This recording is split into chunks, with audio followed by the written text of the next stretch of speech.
The best Minecraft origins. What are they? What makes a good Minecraft origin? Is it uniqueness? Is it how good they play Minecraft, or how massively they change how you play Minecraft itself? Well, today I'm going to be giving you a selection of my personal 10 favorite origins. I would consider them to be the best origins that I've covered so far, and that's one thing to keep in mind. Not only is it my biased point of view coming through here, but this is also based only upon the origins that I've covered in any form.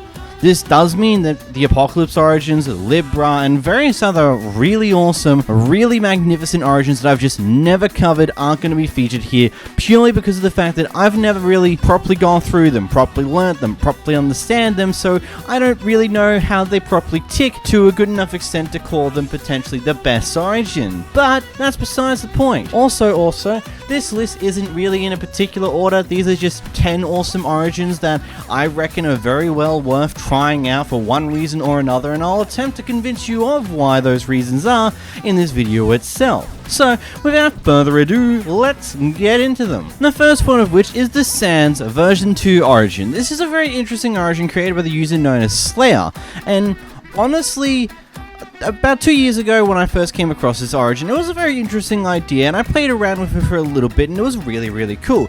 There were a few problems that I didn't quite pick up on because I didn't really use it for a full playthrough of sorts.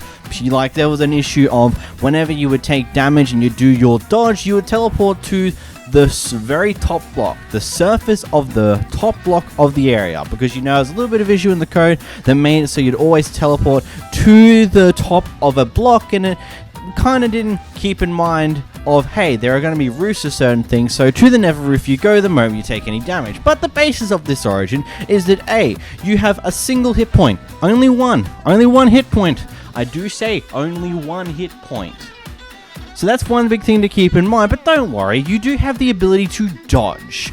And you've got a limited amount of dodges, but usually it's a lot of dodges. You can literally tap in lava and sit there. You can go in lava and you'll be teleported immediately out of it, and then you'll just take fire damage for a little bit, and that won't consume all your dodge abilities. But there's a second bar, and this consumes the other abilities. Most of them, all of them are bone related, and all of them are really cool. But honestly, the two that really stick out in my mind over time is the first one. When you just simply click with a bare hand, you will just throw a bone at people. It does a little bit of damage. It isn't amazing, but it's just a throwing bones. It takes very minimal bar. It really does not much. It's just a very cool thing to just fling bones at people. And the second main ability that I keep in mind a lot is the ability to put those little laser beams. If you've played Undertale, you know those little things that send upon you, those little skull things that open up and shoot a laser beam at your direction. Yeah, you can spawn them yourselves. There is a bit of a delay when they actually spawn and when the beam is actually shot, so you do have to keep that in mind when you are using it. There's going to be a bit of delay, but you can just simply spam it and walk around. Though keep in mind, it will kill you as well because of how the damage works. It will just eat through your dodge ability and completely destroy you. It's very painful. I've done it a few times. It's pretty cool. There's just one problem with this origin. It's stuck on 1.17. Because of how this origin was built and all of its unique abilities and its use of blocks and various other bits and pieces along those lines, it does get broken mostly if you take it to 1.18. Some abilities still work perfectly fine. The dodge ability still works perfectly fine in 1.18, but most of the bone abilities don't, the beam ability doesn't, and it pretty much breaks further and further and further the more updates you take it through. So if you ever want to play that origin, you kind of have to play it on 1.17, otherwise it's majority not going to work as intended. Another classic from this channel, the Glitcher origin. It's just there's not really much to this origin. There's only really a few things to it. First off, it's an origin that introduces a more unique challenge to origins themselves. It takes the vanilla Minecraft character, makes a few little tweaks, some of them good, most of them are negative towards you, and just makes it so that you have a little bit of a challenge. For example, you no longer have any form of natural regeneration. You do have the ability to heal yourself with a bit of a glitch thing every now and then, which is cool and fits, it's on theme to the origin itself, but you have no form of natural healing ability. You are more immune to fall damage, or was it completely immune? Can't precisely remember that one. That's the one, like,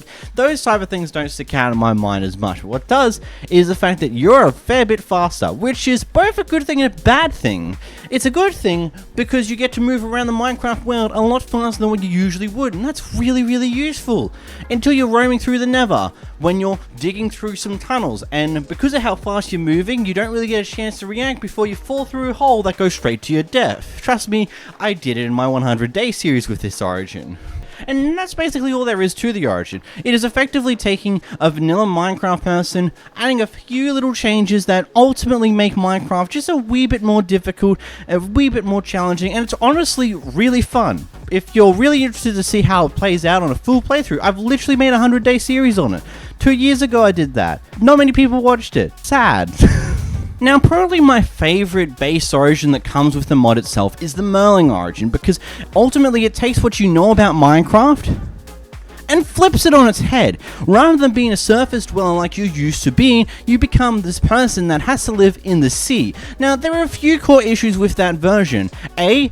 It's not single player friendly by the longest of shots. If you do work your way towards getting a turtle helmet, you can start to do other things in survival on your own without any help from other players. But unfortunately, like, the biggest thing that really gives this origin its fun and uniqueness is when it works well with friends, because you can have your friend venture to the Nether to get you some blaze rods and some blaze powder so you can start creating your own water breathing potions. But without that, you know the amount of oxygen you have to swim in the water within Minecraft? That is how much you can sit in the air for. It's really bad. It is very challenging and can lead to a really fun experience, but only when it's done in multiplayer. That this origin, the Axelo origin, kind of takes that and spins it a little bit more. The biggest change here is the fact that you can actually do things on the surface far more reasonably than you would with the Merling. First off, rather than having form of breathing on the surface, instead you have a moisture meter. It'll take roughly around somewhere between a minute to several minutes to fully deplete the moisture meter. As the moisture meter depletes, your hunger will slowly increase in like how much you're consuming, meaning you'll need to eat more food. You need to keep on top of that a little bit more often, because as you dry out, you're going to be consuming more nutrients from your Minecraft body.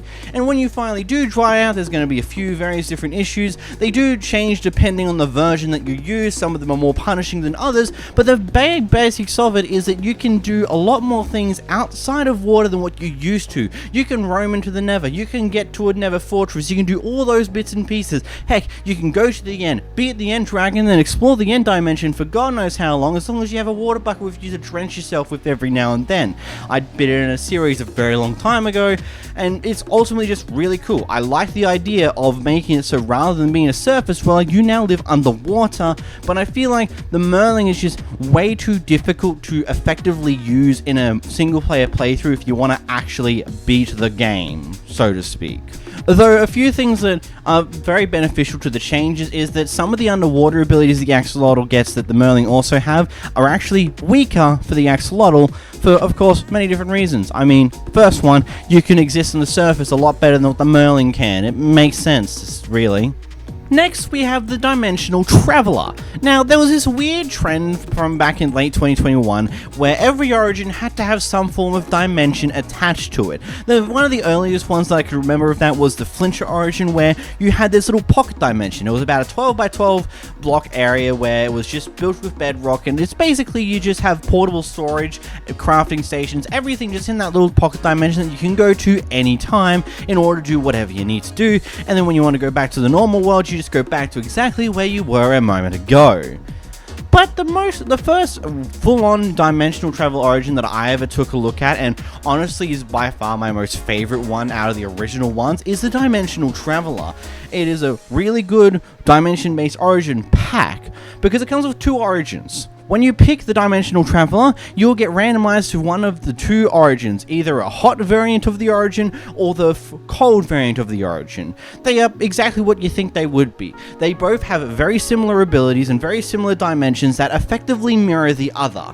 Whilst the hot guy will focus on all more of the warm, heat, fire abilities, as well as having a dimension that is effectively fire, the other guy, the cold one, has more cold, ice abilities and a dimension that is filled with snowy biomes and ice spikes axes aplenty. And basically they're just mirrored versions of each other. They're really cool for your first dive into a dimensional origin, but an unfortunate problem with every single dimensional origin that's ever existed is they're stuck on the version they were initially made on, because the dimensions don't ever work outside of the original update. And you want to know what that update was? It was early 2021. Come on, it was late 2021. Come on, be realistic. It's 1.17. Quickly cutting in, I've got to specify that idiot me kinda got the wrong dimensional origin from around the same time period, because what I was talking about in the video was actually the Space Breaker. In reality, it's Beyond Reach, and I said that in the video itself. Just don't worry about it. Beyond Reach is a really interesting origin that can lead to a lot of silly fun. It's basically, you've got an alternate dimension known as the Stranded. It's basically this dark, drudgy place. It's just bedrock, black stone, and some water everywhere. But the biggest thing with it is that you don't care about that dimension yourself. Instead, anytime you hit a mob, as long as the ability isn't on a cooldown, you will send them to that dimension. Whenever a mob or anything does any damage towards you, they will immediately teleport to the other dimension. Doesn't matter how many things hit you at the same time, they'll all be teleported to this other dimension, which is very interesting, especially if you consider the fact that skeletons will deal double damage to this origin. So you'll just be shot out of nowhere and the skeleton will immediately vanish and you'll have no idea where it came from. Like, if you play this right, you could potentially use this origin as some form of horror scenario, because a mob's can come out of nowhere, deal damage, and then it vanishes, it's gone, and you'll have no idea what just happened. It also leads to a bit of a funny thing whenever you go back to the other dimension, because then you see all the mobs that were sent to the dimension since the last time you were in there float down from the sky. The Forgotten Armor origin is another really cool one. It kind of takes some notes out of the Sands origins, where your health is entirely different. Rather than having a normal health bar, instead you've got armor points. And this is an origin that is really good at taking the usual Minecraft progression system and adding a few spice to it. It changes how you're going to prioritize what armors you get, because the more weaker armors, such as your gold armor, rather than giving you more armor bars, like more health as your armor, it actually gives some more unique abilities. As well as you upgrade the armor, you get far more armor health. So your armor health is just the amount of hits you can take before you immediately die in the next one, as well as you got some various awesome abilities to do with your weapons, with your bow, the crossbow, a shield. You get various different abilities based upon your armors and those armors. And if you get some of the more unique armors, again the gold armor, it could potentially enhance some of those abilities to make them better than what they were before. The Faker origin. Basically, the Faker is probably my favorite overpowered origin that ever exists. And I do want to start off that little section with just one little thing in mind. What would you classify it as an overpowered origin? Is it an origin that gives you all the different creative abilities that you would usually not have in survival? Is it an origin that, I don't know, makes you uber powerful against mobs, allowing you to one-shot a majority of things, make you stupidly powerful in multiplayer PvP combat? Or would it just be an origin that is what you would consider breaks the formula of Minecraft and makes Minecraft too easy? Regardless of which one of those definitions you find, aside from the creative abilities one, the Faker kind of fits it all. Except for the creative ability ones. Most overpowered origins that give you creative flight and other creative abilities like that kinda are bad, because they don't really do them in a unique way. They just like, oh, you're meant to be God. Oh my god, how about we give you flying? And that's about it. But the Faker origin doesn't do that.